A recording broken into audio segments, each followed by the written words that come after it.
জিকিরকারী পুরুষ, জিকিরকারিনী নারী, তাদের জন্য আল্লাহ পাকের পক্ষ থেকে নির্ধারণ করে রাখা হয়েছে পুরস্কার। আ'আদ্দাল্লাহু লাহুম মাগফিরাতান, প্রথম আল্লাহ জিকিরকারীকে ক্ষমা করে দিবেন। তিলাওয়াতকৃত কোরআনে পাকের আয়াতে মহান আল্লাহ রব্বুল ইজ্জত ইরশাদ ফরমান, হে মুমিনগণ, তোমরা আল্লাহকে ভয় করো এবং সত্যবাদীদের সঙ্গ লাভ করো। আল্লাহ পাক আমাদেরকে আল্লাহর সৃষ্টির সেরা মানুষ হওয়ার তৌফিক দান করেছেন, বলি আলহামদুলিল্লাহ। আমরা দুইটি বিষয়ের সংমিশ্রণে মানুষ। আমাদের কাছে আছে শরীর, আছে রূহ। এই দুই জিনিসের একত্রিত হয়ে আছি বিদায় আমাদেরকে মানুষ বলে। যদি দুই বিষয়ের একসাথে না থাকে তাহলে আমাদেরকে লাশ বলে। রূহটা যদি না থাকে আমাদেরকে কি বলে? লাশ বলে। লাশ শব্দের অর্থ হলো লাশাই, অর্থাৎ তুচ্ছ, কোনো মূল্যবান জিনিস নয়, মূল্যহীন। বলেন তো দেখি, আমরা মরে গেলেও কি আমাদের কোনো দাম আছে? আমাদের এই বডির নাম হয় ডেড বডি। আমাদের এই শরীরটার রূহ চলে গেলে কোনো দাম থাকে না, কোনো মূল্য থাকে না। এবং রূহ এবং শরীর দোনোটা একই সাথে থাকা অবস্থায় আমাদের কত দাবি, কত আশা, কত অবস্থান, কত মর্যাদা, কত সম্মান, কত ইজ্জত, কত কিছু, কত প্রভাব, কত প্রতিপত্তি, কত নেতৃত্ব, কত কর্তৃত্ব, এই সবগুলি রূহটা যতক্ষণ আছে। রূহটা যখন শরীর থেকে বিচ্ছিন্ন হয়ে যায় তখন আমাদের কোনো দাম থাকে না, নাম হয়ে যায় লাশ। লাশের কোনো মূল্য নাই। এই জন্য লাশকে একেবারে বাজারের কম দামি কাপড় দিয়া পেঁচাইয়া, পুরুষকে 3 কাপড়ে, মহিলাকে 5 কাপড়ে, তাও মানুষ হওয়ার সম্মানার্থে এভাবে আমাদেরকে কবরস্থ করে দেওয়া হয়। এমনিতে ধারণা মতে আমরা তো অনেকে অনেক কিছু ভাবি, ভাবি না? হাম ইয়ে হ্যাঁ ওয়ে হ্যাঁ বহুত হ্যাঁ কুছ ভি হ্যাঁ। এজন্য এক প্রবাদ, উর্দুওয়ালা এক প্রবাদ বড় সুন্দর লাগছে আমার কাছে। লিখছে, হাম বড়া আহাম ইয়ে মেরা ওয়াহাম, হাম বড়া আহাম ইয়ে মেরা ওয়াহাম। আমি খুব গুরুত্বপূর্ণ একটা কিছু, এটাকে আমার ধারণা শুধু। বাস্তবতায় আমি যত গুরুত্বপূর্ণ আমাকে ভাবতেছি, আসলে অত গুরুত্বপূর্ণ কেউ না। হ্যাঁ, আমার গুরুত্ব তখন যখন আমাকে আমার মালিক কেন বানাইছে সেটা যদি আমার জীবনে বাস্তবায়িত হয়, তাহলে মালিকের নিকট আমি গুরুত্বপূর্ণ। মালিকের কাছে যদি গুরুত্বপূর্ণ হতে না পারি তাহলে আমার কোনোই মূল্য নাই। এগুলি আমার ওয়াহাম। মালিক আমাকে বানাইছে মালিককে চিনার জন্য। মালিক আমাকে বানাইছে মালিকের দাসত্ব করার জন্য। মালিক আমাকে বানাইছে মালিকের দিন কায়েম করার জন্য। মালিক আমাকে বানাইছে মালিকের পাঠানো মহানবী সাল্লাল্লাহু আলাইহি ওয়াসাল্লামের আদর্শের বাস্তবায়নের জন্য। মালিক আমাকে বানাইছে মালিকের পূর্ণ বান্দা হওয়ার জন্য। মালিক আমাকে বানাইছে মালিকের আদেশ মানার জন্য। মালিক আমাকে বানাইছে মালিকের নিষেধ ছাড়ার জন্য। মালিক আমাকে বানাইছে মালিকের পাঠানো পরিপূর্ণ দ্বীনের ধারক বাহক হওয়ার জন্য, দ্বীন মান্যওয়ালা হওয়ার জন্য। মালিক আমাকে বানাইছে মালিককে রব হিসাবে চিনার জন্য। মালিক আমাকে বানাইছে মালিকের প্রেরিত মহানবীর আদর্শে আদর্শবান হওয়ার জন্য। মালিক আমাকে পাঠাইছে আখিরাতের চরম সফলতা অর্জন করে দুনিয়া থেকে যাওয়ার জন্য। আর এখানে এসে বসে যদি আমি দুনিয়াবিভাবে মত্ত হয়ে যাই, অর্থ সম্পদের পাহাড় গড়ার চিন্তা চেতনায় মত্ত হয়ে জীবন কাটাই, নবী পাক সাল্লাল্লাহু আলাইহি ওয়াসাল্লামের আদর্শ বিবর্জিত জীবন কাটাই, আল্লাহকে অসন্তুষ্ট করে আমি আমার হায়াত কাটাই, তাহলে ঠিকই আমি মূল্যহীন, আমি বেদামি, আমার কোনোই দাম নাই। কি বলেন? আমরা দামি হতে চাই তো ইনশাআল্লাহ। এজন্য দামি বানানোর জন্য আল্লাহ বলেন, হে ঈমানদাররা, তোমরা আল্লাহকে ভয় করো, তোমরা আমার সত্যবাদী বান্দাদের সঙ্গ লাভ করো। সঙ্গকে আরবি ভাষায় বলে সোহবত, বাংলাতে সঙ্গ সংস্পর্শ বলা হয়। সোহবত, নেককারের সোহবতে নেককার তৈরি হয়, বদকারের সোহবতে বদকার তৈরি হয়। সোহবতে সালেহ তোরা সালেহ কুনাদ, সোহবতে তালেহ তোরা তালেহ কুনাদ। নেককারের সোহবত, নেককারের সংস্পর্শে মানুষকে নেককার বানায়, বদকারের সংস্পর্শে মানুষ বদকার হয়। রূহ এবং শরীরের মাধ্যমে আমাদের যে অস্তিত্ব, শরীরকে টিকানোর জন্য, শরীরকে ভালো রাখার জন্য আমাদের যথেষ্ট ব্যবস্থাপনা আছে, আছে না নাই? আমরা খাদ্য খাই, পানীয় খাই, সবগুলি শরীরের প্রয়োজনে, সবগুলি শরীরের প্রয়োজনে। আমরা শ্রম সাধনার মাধ্যমে কেউ ক্ষেত কৃষি করি, কেউ চাকরি নকরি করি, রোজগার কামাই করি, আরাম আয়েশের ব্যবস্থাপনা গ্রহণ করি, বিল্ডিং করি, গাড়ি করি, বাড়ি করি, সমস্ত কিছুর প্রয়োজন শুধু শরীরটাকে ঠিক রাখার জন্য। কিন্তু খবর নাই যে আমার রূহ না থাকলে তো আমার শরীরের দাম নাই। রূহের খাদ্যের বিষয়ে আমি বেখবর, রূহের রোগের ক্ষেত্রে আমি বেখবর। শরীরের রোগের জন্য রাস্তার মোড়ে মোড়ে হাসপাতালে ভর্তি, রাস্তার মোড়ে মোড়ে হাসপাতাল, বড় বড় মেডিকেল কলেজ, অনেক ডাক্তার, MBBS, FCPS, FRCS, বিভিন্ন ধরনের দেশ বিদেশের বহু ধরনের ডিগ্রি প্রাপ্ত ডাক্তাররা, সবার মেহনত। কেউ নাক কান গলা ডাক্তার, কেউ ব্রেন ডাক্তার, কেউ নার্ভের ডাক্তার, কেউ হাড়ের ডাক্তার, কেউ চোখের ডাক্তার, কেউ দাঁতের ডাক্তার, কেউ স্কিনের ডাক্তার, কেউ লিভারের ডাক্তার। এভাবে পুরা শরীরটাকে ভাগ বটোয়ারা করে এই সবগুলিকে সচল রাখার জন্য, এগুলিকে রোগ মুক্ত রাখার জন্য, এগুলিকে ভালো রাখার জন্য ব্যবস্থাপনা ভরপুর, এবং এগুলির চিকিৎসার জন্য ঔষধের ফ্যাক্টরিও ভরপুর, আছে না নাই?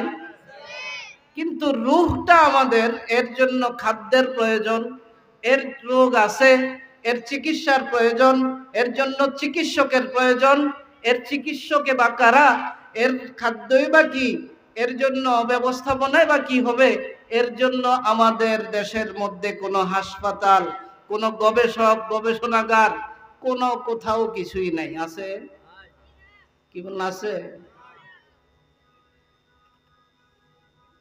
আমি শুধু শরীরটাকে সংরক্ষিত রাখার জন্য, ভালো রাখার জন্য যদি আমাদের দুনিয়ায় এত ব্যবস্থাপনার প্রয়োজন মনে করি, যে রূহটা না হলে পরে আমার কোনো মূল্য নাই, সেই রূহটার বিষয়েও তো আমাদেরকে একটু সচেতন হওয়া দরকার। দরকার আছে না নাই? রূহটা তো কি জিনিস? রূহ আল্লাহ পাক আল্লাহর হাবিবকে বলে দিচ্ছেন, ইয়াসআলুনাকা আনির রূহ, ইয়াসআলুনাকা আনির রূহ কুলির রূহু মিন আমরি রাব্বি। ও আমার প্রিয় হাবিব, আপনাকে প্রশ্ন করা হবে রূহ সম্পর্কে। আপনি বলবেন রূহ হলো আমার রবের হুকুম। বলেন রূহ কি? আমার রবের, জোরে বলেন, আমার রবের হুকুম। রবের হুকুমটা যতক্ষণ থাকে ততক্ষণ পর্যন্ত রূহটা শরীরে থাকলে আমার দাম আছে। রবের হুকুমটা যদি রব ডাক দেয় তখন এই রূহটা চলে যায়। এজন্য আরেফে রুমি রহমতুল্লাহি আলাই বলেন উদাহরণ দিয়ে, রূহে তো মুরগিস্ত কজ নজদ খুদা আমদ বতন, রূহে তো মুরগিস্ত কজ নজদ খুদা আমদ বতন বেখুদা, রূহে তো মুরগিস্ত কজ নজদ খুদা আমদ বতন বেখুদা মুরগে খুদা ইরা কুজাবা সদ করার। তোমার রূহটা হলো একটা পাখির মতো। রূহে তো মুরগিস্ত কজ নজদ খুদা আমদ বতন, রূহটা হলো পাখির মতো। তোমার শরীরের ভিতরে এই পাখিকে আল্লাহ প্রবেশ করাইছেন। বেখুদা মুরগে খুদা ইরা কুজাবা সদ করার। এই রূহটার ভিতরে, অন্তরটার ভিতরে যদি আল্লাহর জায়গা না হয় তাহলে এই রূহটা সব সময় অস্থির থাকে। জিক্রে হক আবদ গজাই রূহরা মরহমা মদ ই দিলে মজরুহরা। রূহের খাদ্য হলো আল্লাহর জিকির। বলেন রূহের খাদ্য কি? আর একটু আওয়াজ করে বলতে হবে, কার জিকির? আল্লাহর জিকির। রূহের খাদ্য হলো আল্লাহর জিকির। যত বেশি জিকির করব তত বেশি রূহ শক্তিশালী হবে। যত বেশি জিকির করব রূহ নূরানি হবে। যত বেশি জিকির করব তত বেশি রূহ আল্লাহর সাথে সম্পর্কিত হতে থাকবে। আলা বিযিকিরিল্লাহি তাতমাইন্নুল কুলুব। আল্লাহ বলেন আজ আমরা পেরেশান, দোকান নিয়ে পেরেশান, ব্যবসা নিয়ে পেরেশান, সন্তান নিয়ে পেরেশান, অধীনস্থ নিয়ে পেরেশান, স্ত্রী নিয়ে পেরেশান, কত পেরেশানি আমাদের পেরেশানি। রাষ্ট্র নিয়ে পেরেশানি, রাষ্ট্র নিয়ে পেরেশানি, নেতৃত্ব নিয়ে পেরেশানি, সর্ব লাইনে পেরেশানি। পেরেশানি আমাদের দূর হচ্ছে না। আমাদের সকল পেরেশানি দূর করার একমাত্র মহৌষধ হলো আল্লাহর জিকির। বলেন কার জিকির? আল্লাহর জিকির হলো পেরেশানি দূর করার ওষুধ। পেরেশানি দূর করার মহৌষধ কি? জোরে বলেন কার জিকির? আল্লাহর জিকির। জিকির হক আমদ গজাই রূহরা। আল্লাহ রাব্বুল আলামিনের জিকির হলো রূহের গেজার খাদ্য। মরহম আমদ ই দিলে মজরুহরা। জিকির করলে পরে আঘাতপ্রাপ্ত মনের ব্যথা সমূহ দূরীকরণ ব্যবস্থা জিকিরের মধ্যে আল্লাহ রাখছেন। আল্লাহ সুবহানাহু ওয়া তাআলা ইরশাদ ফরমান, আলা বিযিকিরিল্লাহি তাতমাইন্নুল কুলুব। নিশ্চয় আল্লাহ তাআলার জিকির মানুষের অন্তরকে প্রশান্তি করে। মানুষের অন্তর প্রশান্তি লাভ করার মহা ঔষধ হলো আল্লাহর জিকির। বলি লা ইলাহা ইল্লাল্লাহ, জোরে বলি লা ইলাহা ইল্লাল্লাহ, লা ইলাহা ইল্লাল্লাহ, লা ইলাহা ইল্লাল্লাহ, লা ইলাহা ইল্লাল্লাহ, লা ইলাহা ইল্লাল্লাহ, মুহাম্মাদুর রাসূলুল্লাহ সাল্লাল্লাহু আলাইহি ওয়াসাল্লাম। আমরা জিকির করি, এরপরও আমাদের জিকিরে তাসির পাই না, ফায়দা পাই না, মন শান্তি হয় না। অনেক সময় অভিযোগ করি কিনা? আসলে যেই পরিমাণ জিকিরের হুকুম আল্লাহ আমাদেরকে দিছে ওই পরিমাণের জিকির করি। আল্লাহ কি বলছে? ইয়া আইয়ুহাল্লাযীনা আমানু যকুরুল্লাহা যিকরান কাসীরা, ইয়া আইয়ুহাল্লাযীনা আমানু যকুরুল্লাহা যিকরান কাসীরা। হে ঈমানদাররা, বেশি বেশি জিকির করো, বেশি বেশি নামাজ পড়ো কয় নাই, বেশি বেশি জিকির করতে বেশি বেশি বেশি নামাজও, নামাজটাও জিকির, নামাজটাও কি? আল্লাহ বলেন আকিমিস সালাতা লিযিকরি, আমার জিকিরের জন্য তুমি নামাজ কায়েম করো। যত সমস্ত ইবাদত আছে সকল ইবাদতের মূল হলো আল্লাহর জিকির। কার জিকির? এই জন্য জিকিরের সীমা নাই। জিকিরের কি নাই? এশারের নামাজ 4 রাকাত ছিল, 5 রাকাত পড়লে হবে হবে। মাগরিবের ফরজ নামাজ 3 রাকাত ছিল, যদি 4 রাকাত পড়তাম হয়তো। সুনির্দিষ্ট রাকাত ফরজ রয়েছে, জিকিরের ব্যাপারে কোনো সীমা নাই। আল্লাহ বলেন উযকুরুল্লাহ যিকরান কাসীরা, বেশি বেশি আল্লাহর জিকির করো। ওয়াসাব্বিহুহু বুকরাতাও ওয়া আসীলা, সকাল সন্ধ্যায় আল্লাহ পাকের তাসবিহ পড়ো।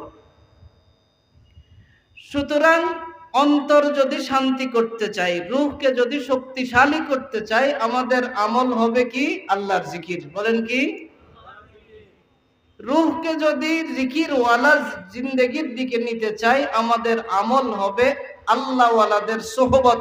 আল্লাহ ওয়ালাদের সোহবত ছাড়া জিকির ওয়ালা হওয়া যায় না। বলেন সোহবত ছাড়া কি হওয়া যায় না? জিকির ওয়ালা হওয়া যায় না। জিকির ওয়ালা হইলে কি লাভ হইব? বলেন জিকির ওয়ালা হইলে কি লাভ হইব? জিকির ওয়ালা হলে কি লাভ হবে? আল্লাহ বলেন ওয়াযাকিরুনাল্লাহা কাসীরান ওয়াযাকিরাত আ'আদ্দাল্লাহু লাহুম মাগফিরাতান ওয়া আজরান আযীমা। জিকির ওয়ালা হইলে কি লাভ হবে? আল্লাহর কোরআন আল্লাহ বলেন যাকিরুনাল্লাহা কাসীরা ওয়াযাকিরাত। জিকির খালি পুরুষরা করবে না মহিলারাও করবে? জোরে বলেন কারাও করবে? পুরুষ মহিলা সবাই করবে। এই জন্য আল্লাহ এই জায়গাতে আইসা জিকিরকারী পুরুষ, জিকিরকারিনী নারী, তাদের জন্য আল্লাহ পাকের পক্ষ থেকে নির্ধারণ করে রাখা হয়েছে পুরস্কার।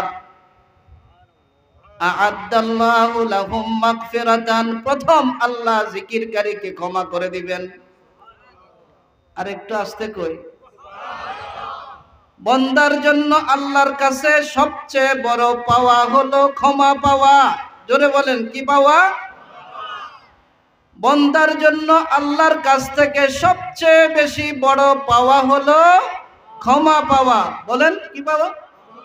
জোরে বলেন কি পাওয়া? বন্দার জন্য আল্লাহর কাছে সবচেয়ে বেশি বড় চাওয়া হলো ক্ষমা চাওয়া। কি চাওয়া? এই জন্য আমরা কার কাছে ক্ষমা চাইব? ক্ষমা করবে কে? ক্ষমা পাওয়ার আমল হলো জিকির।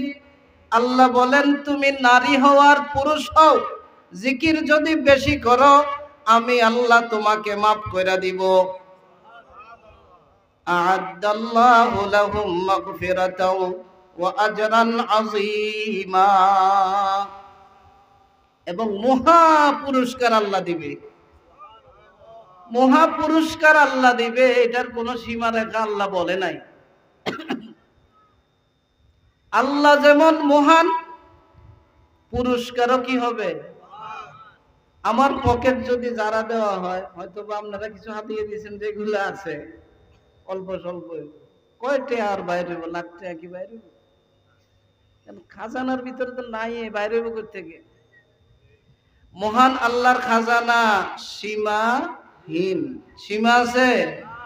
আল্লাহ বলেন আজরে আজিম আমি দিব। সুবহানাল্লাহ, বলেন সুবহানাল্লাহ। জিকিরকারিনী নারী, জিকির করনেওয়ালা পুরুষ, অধিক জিকিরকারীকে আমি আল্লাহ মাফ করে দিব।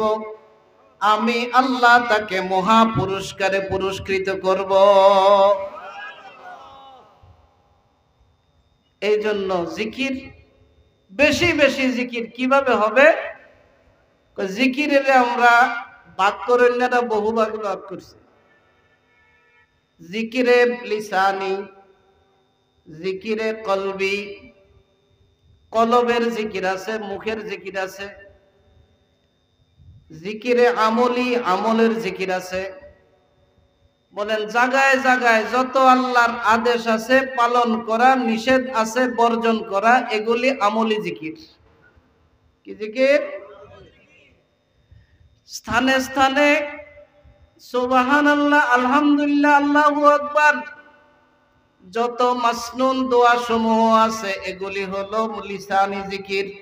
আর আহলুল্লাহদের কাছে যাইয়া দিলের মধ্যে জিকিরের হালত তৈরি করা, ওইটা হলো কলবি জিকির, মনে মনে জিকির। এই জিকিরগুলি শিখার জন্য কি লাগে? সোহবত লাগে। কি লাগে বলেন? সোহবত লাগে, সংস্পর্শ লাগে, পরিবেশ লাগে। আল্লাহ ওয়ালাদের কাছে যেতে হয়, জুতা সোজা করতে হয়, তাদের কাছ থেকে তালকিন নিতে হয়, জিকিরের সবক নিতে হয়। ফার্মেসির মধ্যে বহু ঔষধে ভরা আছে। আপনার রোগ হয়েছে, আপনি কি যেমনে এমনি ফার্মেসিতে টিয়া আছে বিদায় ওষুধ কিনা খাইলে পারবেন? আপনাকে আগে প্রেসক্রিপশন নিতে হবে। প্রেসক্রিপশন নিয়ে তারপরে যাইয়া দেখাইয়া নির্দিষ্ট অনুমানে পরিমাণে আপনাকে ওষুধ খাইতে হবে। আবার কেউ এরকম প্রশ্ন তোলে, তো আহলুল্লাহরা তো সীমা বান্ধা দেয়, 100 বার বলেন, 100 বার বলেন, 100 বার বলেন, 100 বার বলেন। 100 বার কে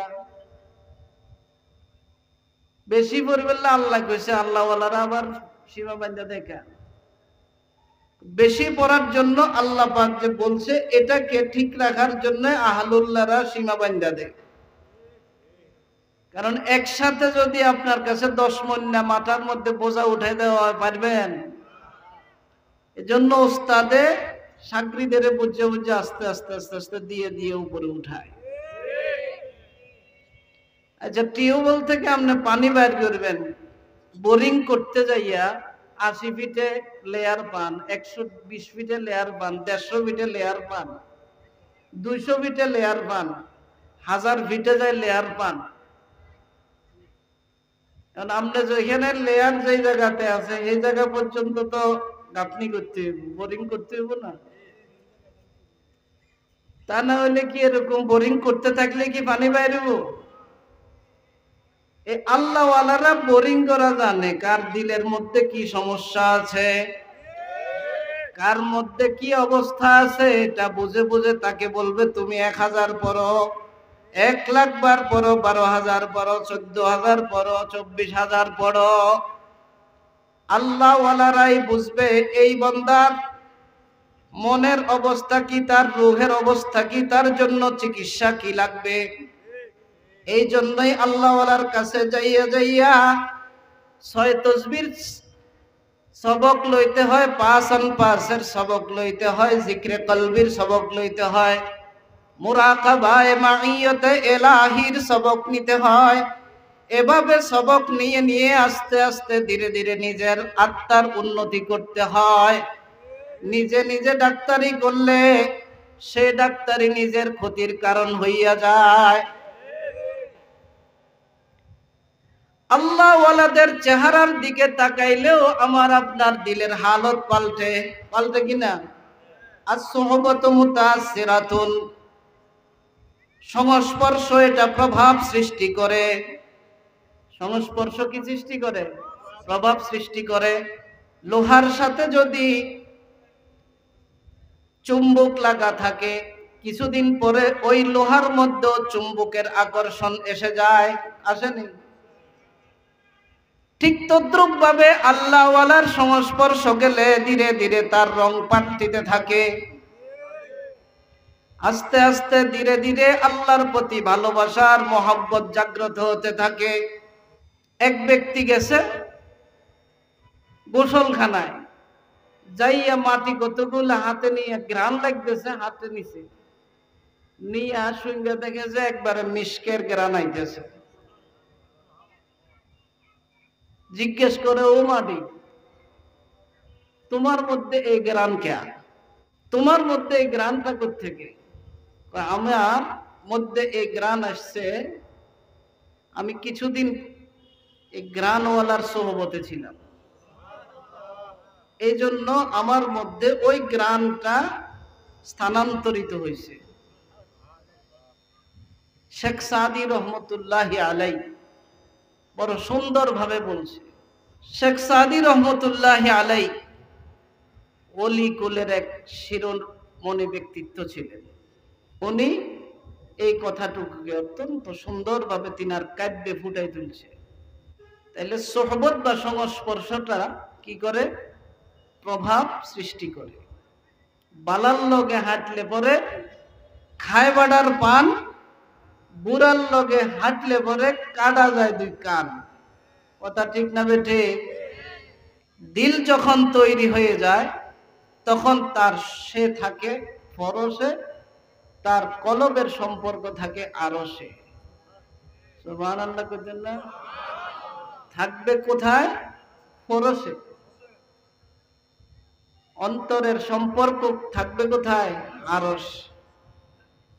আরশওয়ালা মালিকের সাথে সম্পর্ক করতে আমরা সবাই চাই তো ইনশাআল্লাহ। আমাদের অন্তর এবং রূহটাকে সদা সর্বদা জাগ্রত রাখতে চাই তো আমরা। সুতরাং সিদ্ধান্ত একটাই, আমাদেরকে আল্লাহওয়ালাদের সাথে সম্পর্ক করতে হবে। রাজি আছি ইনশাআল্লাহ? গিলে খুশবু ये दर हम्माम रोज़े रसीद अज़ दस्त महबूबे बदस्तम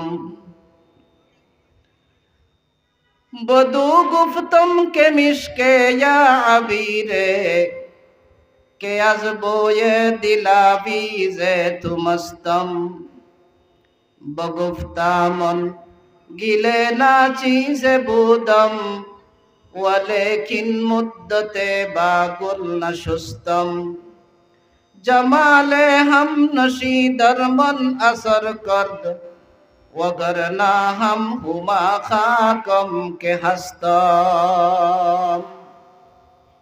হাম্মামের মধ্যে আমি প্রবেশ করলাম। একদিন জিজ্ঞেস করি, সেখানে এক মাটির চাকা পেলাম। জিজ্ঞেস করলাম, ও মাটি, তোমার মধ্যে মিশকের ঘ্রাণ পাচ্ছি কিভাবে? তোমার মধ্যে মিশকের ঘ্রাণ আসলো?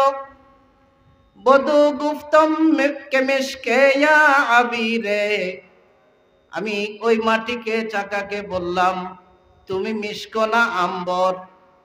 বগুফতামন গিলে না চিজে বুদম, ওই মাটি আমাকে উত্তর দেয়, আমি তো একবারে তুচ্ছ এক মাটি ছিলাম। বগুফতামন গিলে না চিজে বুদম ওয়ালেকিন মুদ্দতে বাগুল নাশুস্তম, কিন্তু আমি কিছুদিন ফুলের সাথে অবস্থান করেছি।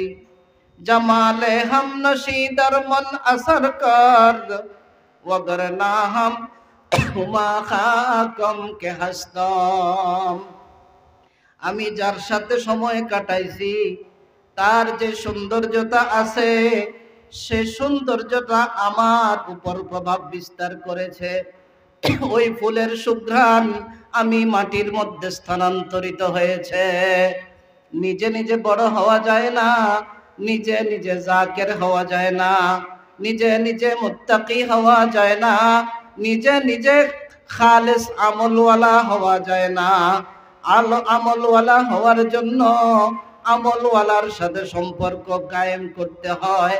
তাদের পরামর্শে নিজের আমলকে পরিচালিত করলে ওই আমলের মধ্যে মজা আসতে থাকে, ওই জিকিরের মধ্যে মজা আসতে থাকে। জিকিরে হক আমদ গজাই রুহেরা, মরহম আমদ ই দিলে মজরুহেরা।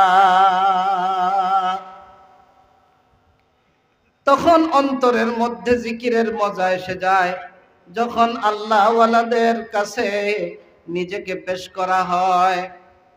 তখন লা ইলাহা ইল্লাল্লাহ বলার কারণে যত রকমের কষ্ট আসে, সকল কষ্টগুলি আখিরাতের নাজাতের জন্য বড় সরমায়া এবং সম্পদ হইয়া যায়, বড় সরমায়া এবং সম্পদ হইয়া যায়। এই জন্য আল্লাহ পাকের আশিকিন আর জাকিরিনরা আল্লাহ ওয়ালাদেরকে কখনো ছাড়তেন না। নিজেকে নিজে বড় মনে করলে বড় হওয়া যায় না। হযরতে হাজী ইমদাদুল্লাহ মুহাজিরে মক্কি রহমতুল্লাহি আলাইহির দরবারে আশরাফ আলী থানভী রহমতুল্লাহি আলাইহি গিয়েছেন। তিনি বলেন, নিজেকে সম্বোধন করেন, তু মুকাম্মাল আজ কামালে কিস্তি, তু মুজাম্মাল আজ জামালে কিস্তি। তুমি যে পরিপূর্ণতা লাভ করছো আশরাফ আলী, তোমাকে যে পুরা দুনিয়ার মানুষ হাকিমুল উম্মত বলে, তোমার এই পরিপূর্ণতার, তোমার এই সৌন্দর্য তোমার মধ্যে কিভাবে আসছে? তখন আবার নিজে নিজেই উত্তর করেন, মন মুকাম্মাল আজ কামালে হাজিয়াম, মন মুজাম্মাল আজ জামালে হাজিয়াম। আমি তো পূর্ণতা লাভ করেছি আমার হাজী ইমদাদুল্লাহ মুহাজিরে মক্কির সোহবতের কারণে। আমি আমার মধ্যে যে সৌন্দর্যতা দেখা যাচ্ছে হাজী ইমদাদুল্লাহ মুহাজিরে মক্কির কাছে যাওয়ার কারণে। এজন্য বড়রাই যদি নিজেদেরকে পুরা দুনিয়ার মানুষ যাদেরকে হাকিমুল উম্মত বলেন, তারাও নিজেদেরকে সুফর্দ করেছেন কোন আল্লাহওয়ালার হাতে, তাহলে আমার আপনার মতো সাধারণ মানুষদের জন্য আল্লাহওয়ালাদের হাত ছাড়া আমাদের চলার কোনো অবস্থা আছে? সুতরাং আমরা যদি আল্লাহওয়ালা পথে চলতে চাই, আল্লাহওয়ালাদের সাথে সুসম্পর্ক করে চলবো। রাজি আছি ইনশাআল্লাহ? আল্লাহওয়ালাদের সাথে চললেই জিকিরের মাধ্যমে আমার আপনার কলবের সাফাই হবে। আমার আপনার রূহের মধ্যে কিছু কিছু বিষয় আছে যেগুলিকে আমরা বের করতে হবে, কিছু কিছু বিষয় আছে যেগুলি আবার গড়তে হবে। মন্দ জিনিস যদি কোনো পাত্রে থাকে, ভালো জিনিস কি সেখানে জায়গা পায়? পায় না। কারণ কোনো ভালো দামি জিনিস কোনো পাত্রে রাখতে হলে আপনি মধু রাখবেন, দুধ রাখবেন, ঘি রাখবেন, এমন জিনিসগুলি যদি আপনাদেরকে যে পাত্রে রাখবেন, এই পাত্রটা যদি পরিচ্ছন্ন পরিষ্কার না হয় তাহলে ভালো জিনিস রাখা যায় না। আল্লাহ রব্বুল ইজ্জত আমাদেরকে আহলুল্লাহদের কাছে গিয়ে নিজের অন্তরকে খালি করতে হবে এবং তাদের নেক নজর নিয়ে অন্তরকে পড়তে হবে। রাজি আছি ইনশাআল্লাহ?